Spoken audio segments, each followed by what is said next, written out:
feeling mo minsan cringe ka na para sa iba. Kasi if it pays your bills and it moves you closer to financial freedom, then so be it. Let's all be cringe this 2026.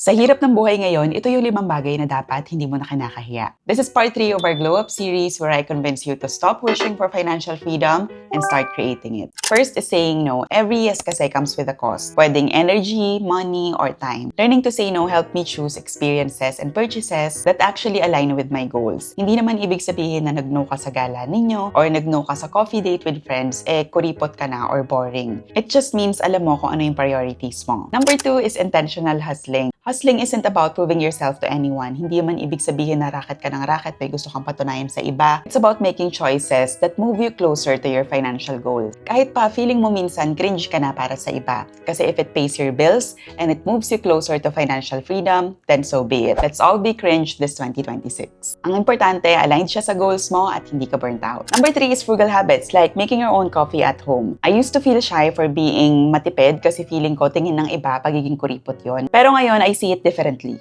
Being frugal doesn't make you boring, it keeps you in control of your finances. And honestly, mas nakakapagod sumabay sa buhay ng ibang tao or mag-keep up with trends rather than trying to live below your means. Number 4 is asking for financial advice. Dati nahihiya ako magtanong kasi feeling ko dapat alam ko na to kasi nasa 30s na ako. Pero na-realize ko na asking helps you avoid mistakes and grow faster. Number 5 is putting financial independence first. I used to compare myself to others a lot. Feeling ko dapat kapag may bagong gadget at nabili ng kaibigan ko, dapat mabili ko din. Or kapag nag-travel yung mga katrabaho ko dito sa bansa na to, dapat ako din. And to be honest, nakakapagod yung ganong mindset kasi hindi mo naman talaga sila masasabayan lahat dahil magkakaiba tayo ng source of income, magkakaiba tayo ng pace sa buhay. So kung ganon lagi yung mindset mo, i-drain mo lang yung sarili mo at hindi mo ma-enjoy kung ano yung meron ka ngayon. So this 2026, will you finally take control of your finances or let others' expectations control you? Let me know in the comments. That's it for today. Ciao!